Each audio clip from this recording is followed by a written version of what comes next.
is that what you want to do? Because No. it's like doing it doesn't make sense to keep on doing that if we have to do that anyway. So that's kind of why I was trying to move towards where the person I remember Zach was saying, rotate. I'm like, you don't say that. Like, you don't say that. Yeah. But you gotta, I mean, you'll have to say something out there if no one's doing it at all. That's why when they call it circle or wheel or whatever, you can see other words. But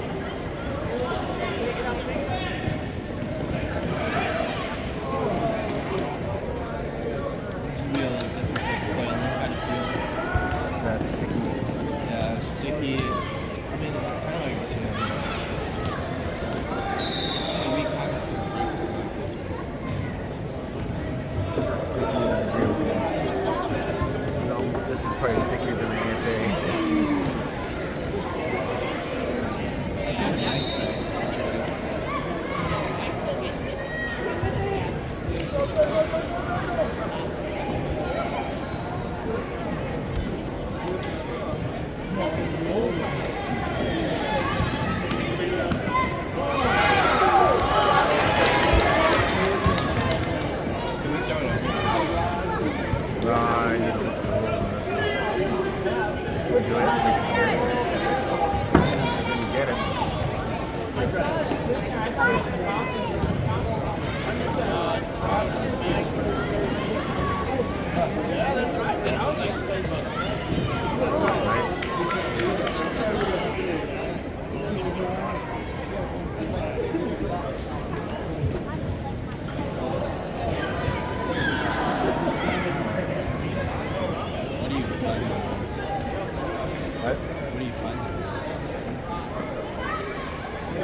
That's pretty typical.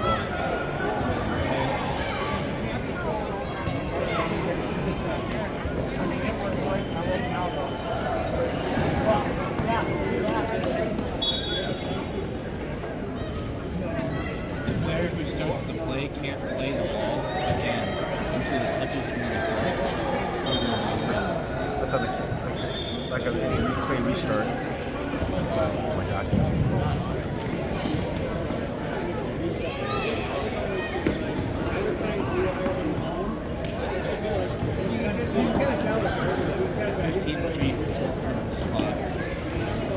What time is it? It's like 10:30.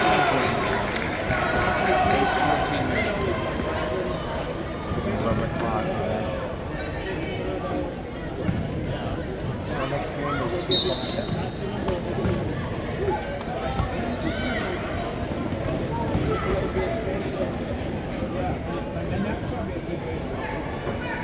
Slide tackling allow yellow card matches shooting.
Liam, what do you think of the rotate? You on board with that? The rotate.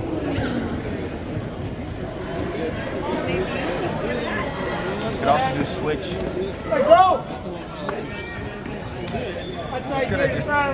Oh, a switch, you just gotta talk, just like this, I think we just don't actually do it. Well, that's why if you signal, like I was talking to, I don't know what happened. I was seeing that actually when you guys are practicing, 2 of your teammates were going like this, or like either rotate or switch. That's what blows up defenses is you got 2 blows up zones, because in zone your whole objective is all you have to do is guard your own area. But it gets really complicated if people are switching. Zone is because if you're switching, then you have to I'm letting go of this player and now I'm going to get this player. Oh wait, there's a third player. It really gets people confused, and they don't know what to, they don't know. Should I go on this side of the zone or this side of the zone? They don't know which part to get. So then that's how you break up a zone defense. You know what zone defense is, right? You guys are supposed to hear it. I mean, we can, there's other plays we can do more advanced, but for now, just keep it really, really simple. All you do in the rotate is you just go where the other guy is, essentially. Where you're just kind of going in a circle. The point is it generates movement and creates openness. The thing that people always get confused about, or the reason, I think the reason why everyone just sits there, I said this in practice, the reason why you just sitting there petrified is because, why am I going to leave my spot where I think I'm kind of open to go to a spot that somebody else is in? That's dumb. And I can see everybody brain locked at that point. Well, I can't move because somebody's there.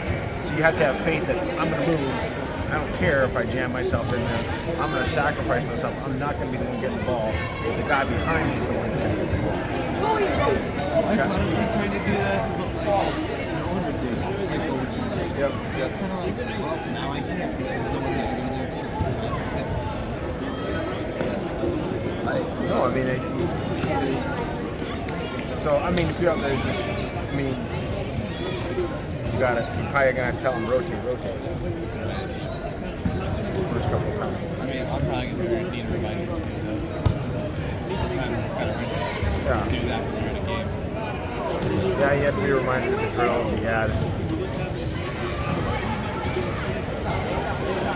Yeah, I thought that was really good. That's the good. Good passes.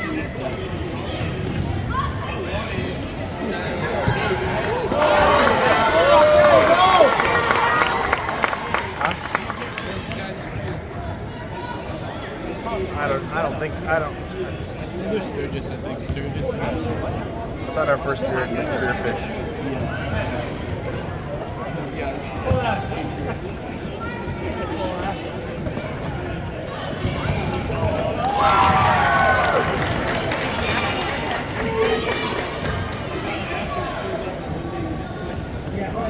Go, Brandon! Woo! Woo!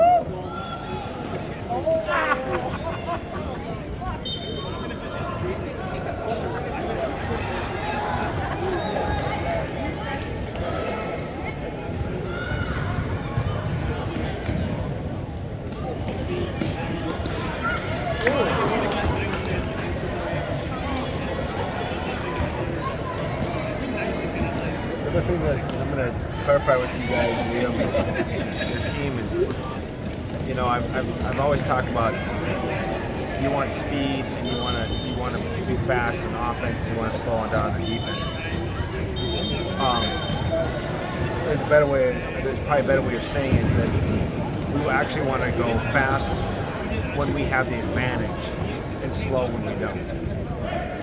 So if you got, meaning that if you got the advantage, then we want to pressure them, because then they have no options. But if we have a disadvantage, whether offense or defense, if we have a disadvantage, then we want to slow things down. Because we'll get the advantage if we get the right positioning and the right number of players. But if you're in the wrong position, the wrong number of players, we want to slow things way down. We want to clog things up, slow things down, and make us think. It's like you guys notice that teams take timeouts in other sports. Whenever you watch basketball, if some team gets on a roll, they get 5, 10, and they're just like dunking in 3-pointers, and they're just like cooking them. The other team will take a timeout just to stop and reset, because when you get out of sync, you get screwed. So on defense, you like what? So I've been saying defense, slow them down, offense, speed it up, but I'm going to change it. I'm going to say advantage, go fast. If you have disadvantage, slow down. Because I was making all sorts of exceptions. Like when we had the last practice, I was telling you that if you got one offensive player up front and you got like 3 defenders and you're going 1 and 3, you're going to go Jimmy style and just hammer with the jackhammer. Like that doesn't work, right? You got to wait. You got to wait for. You're at a disadvantage. You got to wait for reinforcements. Wait for the right position to come up. But as soon as you get the right position, the right timing, the right numbers, that's when you got to speed, urgency. So it doesn't really matter if you're an offense or defense. It's a matter if you have advantage or disadvantage. Same when you're on defense. If you got 3 defenders and you got 1 offensive player, are you just going to sit there and wait for that offensive player, or do you want to attack? Because you got numbers, you got advantage. 1 offensive, 3 defensive. Hit them hard. Because if you screw up, you got 2 other people right behind you, right? Or 2-on-1. You got the advantage. Take them on. Because you got 1 more in the goal. It's 1-on-1. I wouldn't risk it. You got to play more conservative. Slow them down.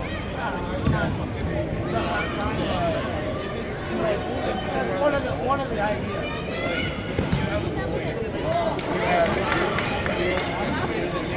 You have 2 defenders and a goalie, or just 1 defender? 1 defender. Yeah, they just want to slow them down. Yeah.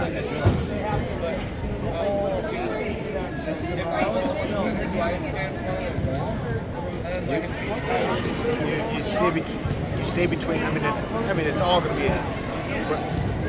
It could be different based on a lot of scenarios. What you try to do is cover the most amount of space. And then at some point you might have to make a decision to just go on.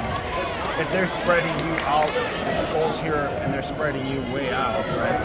Then you're gonna have to stand between the ball and the goal. That's a hard deal, because you can pass it and it's a shot right away, right? But you can't stand in the middle. You can't let them tee off on the goal. I would almost always take the ball instead of the pass. You can't let them tee off. You try to split them as much as you can. If they're playing stupid, they're playing close together, you can stay in front, perfect, right? As soon as they spread you, now you got a hard decision to make. You typically want to drive them to the side, not drive them to the middle. And then you have to let the goalie defend themselves. But it tells you the power of splitting when you're on offense, right? Like I don't see you guys always doing that as effectively. That's some place you guys can improve on is when you're going down and you're kind of close together, like spread them apart, because that just screws the defense hard, right? If someone's streaking down the middle, go way off to the side. so that they got a chance to go do anything. So that if they pass it to you, you can either, I wouldn't say way off to the side, but and you shouldn't be driving down the middle too, so that you can spread that front out evenly, so you can take a shot on the wing instead of way on the edge of the. You can just be kind of still on the third of the field instead of being on the by the touch line.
I think so. How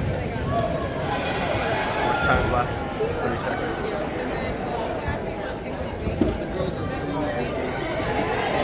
What's that?